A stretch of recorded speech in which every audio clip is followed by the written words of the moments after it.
This is the Oregon Fan Show on Fan Media Network. Another great day to talk Oregon Ducks. Welcome into another episode of the Quack Corner, an Oregon Fan Show production on the Fan Media Network. Alongside Tyler Petersen and Juwaan Williams, I'm TJ Brassel. And we have so much football talk to get to from last week, but we have a few shout outs that we need to, a few spring sport things we need to get to first. One being Oregon Track and Field wrapping up their season this weekend with Oregon Twilight, heading into the Pac-12 championships over the next couple of weekends. And a couple big shout outs. One to the Oregon men's tennis team. They made the NCAA tournament for the 8th time in program history. They take on Bama. We want Bama. There we go. We want Bama. We got them, which is not in what that's supposed to be for, but we still got them. So they take on Bama on Saturday. So good luck to them. And also want to shout out on the Oregon women's side. I apologize. I'm probably going to butcher your name. Janice Chen, I believe is how the name is. If not, please let me know. I'm sorry. But the second Oregon freshman ever to make the NCAA tournament in this singles. So congratulations to all of you. Good luck. And we are very excited to see how that unfolds. And now on to the events of last week. And we'll start with the draft. And the draft was littered with Ducks.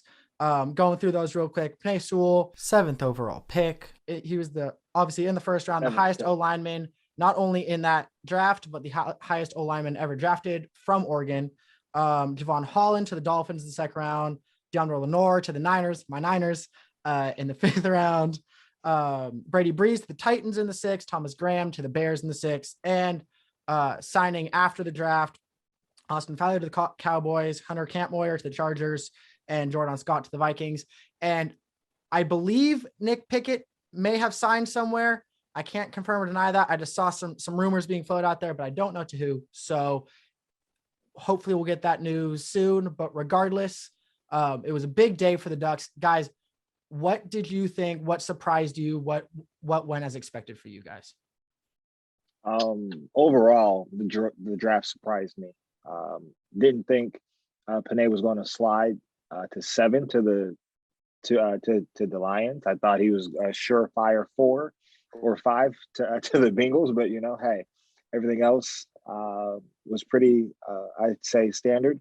You hate to see great talent like Diamador and Thomas go so far late in the draft, but that's the name of the game.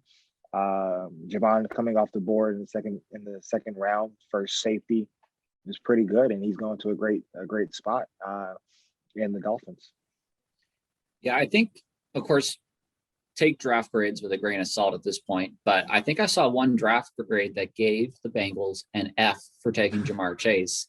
Not because of who Ja'Marr Chase is, which is probably the best wide receiver in the draft, but for not taking Penei Sewell. I agree. And I got to say one more thing. It was good to see guys like Brady Breeze, who sat out last year, still get that recognition to say, yes, you are worth a draft pick. You are worth scouting. You are quality talent. It was nice to see him. So many other guys who did not participate in the 2020 season still get that opportunity to have their name called by a team. Yeah, no, I absolutely agree. And I guess the Bengals are going with, like, if we can throw the ball quick enough before Burrow gets sacked and we just have all these weapons, maybe we'll get that, because he has no one blocking for him. But, that's beside the point. I was pumped because I was like, ooh, Penei's fallen. Come on, Chargers. Like, Justin, Penei, it's going to happen. I was literally screaming at my TV. One thing that I thought also was interesting for, especially for Diamador Lenore, is if you look at the Niners track record with 5th round draft picks, it is very, very good. George Kittle, 5th round draft pick. Fred Warner, 5th round draft pick. Like, if he follows suit with those guys, hey, all pro is what they are. So I don't think he would be too upset. But yeah, no, I thought some guys went a little lower than expected. Obviously Penei dropped, but like, that was, you knew that if he didn't go to the Bengals, he was probably going to fall a little bit, because some of those other guys didn't necessarily need an offensive lineman. I was surprised a little bit that Holland fell out of the 1st round. I thought someone was going to get him late in the 1st, but still high 2nd round draft pick. So, that was exciting stuff to see all of them from what you guys have seen from their college careers and stuff, who do you think will have okay, outside of Panay? We're gonna go outside of Panay because that's too easy. Who do you think will have the best rookie season of all those guys, whether it was a guy who was drafted or a guy who like a Fallu or Scott or someone who's now signed to a team and still has a very good chance of making that team? Wow, that's a tough question. I would have to say either Juwaan or Jordan. You know, I feel that Juwaan's going to a great place in Miami. Brian Flores is a safeties coach, so he's getting coached up by the head coach, similar to a Belichick situation in New England. And then as for Jordan, you're going to Minnesota. You know, you're going to a gap system where you can actually, you know, plug and play. You can put him in the middle of that system and he can get a double team and relinquish some pressure off of his teammate, Troy Dye. And it's a great marriage there for me. Yeah, I would have to go with Diamador. But first, let me say something about Panay. If this year were different, if it was not the Jaguars drafting number 1 overall, if this was a year like when Kansas City drafted Eric Fisher number 1, we could have seen a team that needed a tackle take Panay number 1 overall. Oh, absolutely. I think that's totally in play. I'm going to say Diamador just because I think he will get, of all the picks other than Panay and Jamon Holland, he'll get the most reps. If you look at what the Niners have now, Sherman might not be coming back. I know Verrett resigned, but you got a new DC in there as the DC took the head coaching job of New York Jets. I don't know that your new defensive coordinator would have said, we have to draft Lenoir here, but he was selected by the Niners. And I'm sure there were discussions about him in that room. They wouldn't have picked him otherwise, I'm sure. So I'm sure he'll get a good look at camp. I'm sure they'll like him in Santa Clara. I think he'll get a really good opportunity there.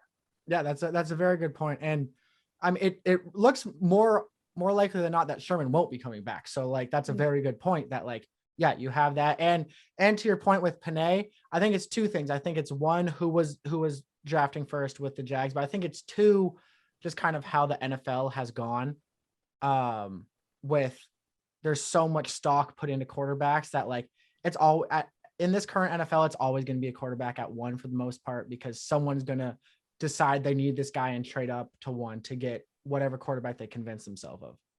But I agree with that.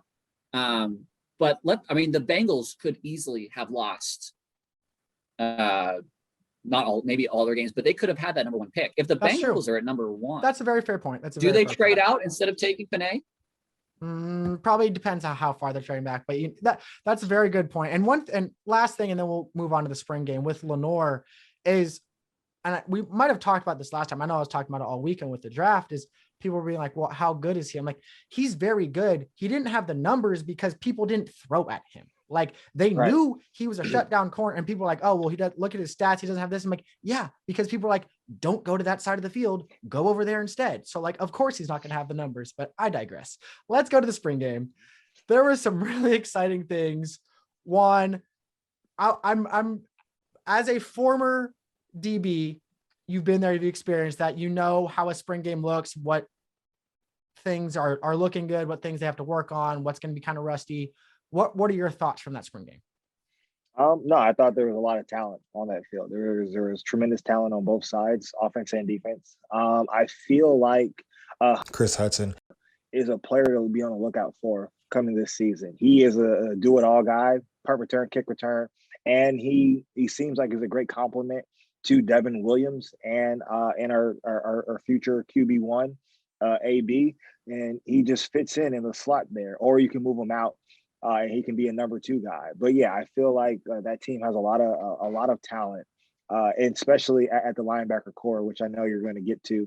I won't speak too much on it, but yeah, that team can fly, and I feel like if the defense has some good cohesion, and we find, I probably say three corners that can, just come in and be a Lenoir or a Graham for us, that will be fine. I believe we're definitely the top three of the Pac-12 going into the season. And, you know, we could be a force to be reckoned with. We have a steady offensive line coming back, and they're just getting, you know, more experience as they go.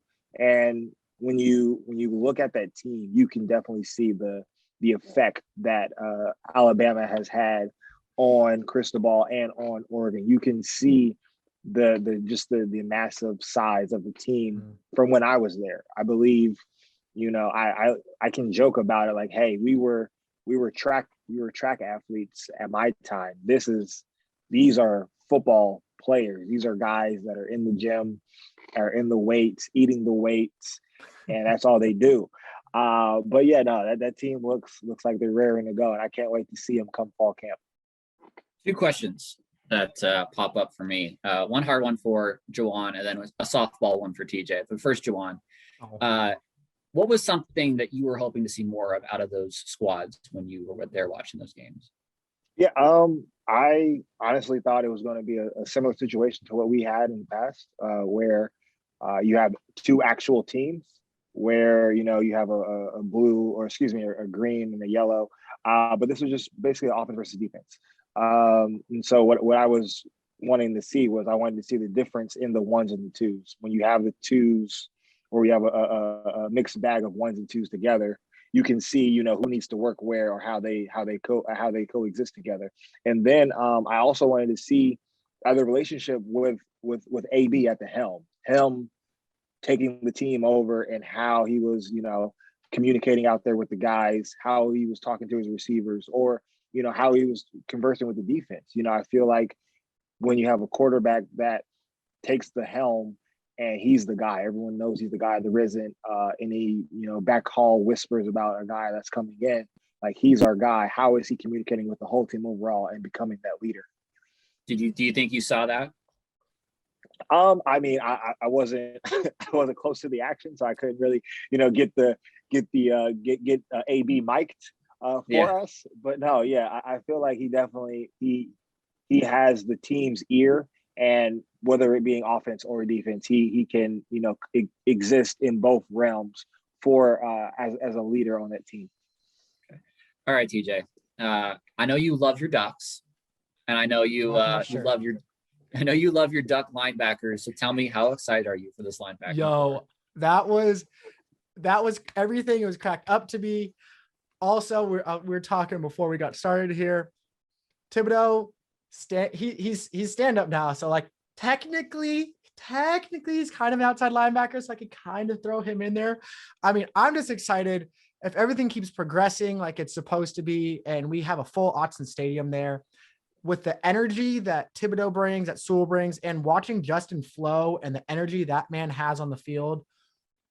Oh my goodness. Like, that defense is going to be flying places. I'm so excited to see that. I was also really excited to, like, you have your recruits and you can tell the level we've been recruiting at, it's starting to show. And, you know, they're highly recruited, but to see those freshman receivers out there balling out, like, they are good. Like, they are the receivers that, like, when you saw like T Higgins in them as a freshman, you're like, oh geez, you see them and they are balling out. So I'm excited. That defense looks amazing. The offense is coming. There's still a long time before the first game. They got a whole summer to work. So I'm super excited. But that being said, that's all the time we have. So thank you everyone for watching. Be sure to post any comments or questions and we can get that into the show. And we'll see you next time. To host a fan show or appear as a fan on a fan show, simply create a profile on Fan Media's iOS app or website. Select your teams and make a short intro video on your phone. Show hosts, reporters, former players, and superfans can use our Get Verified feature and make an intro video as well, and our mobile newsroom staff will reach out.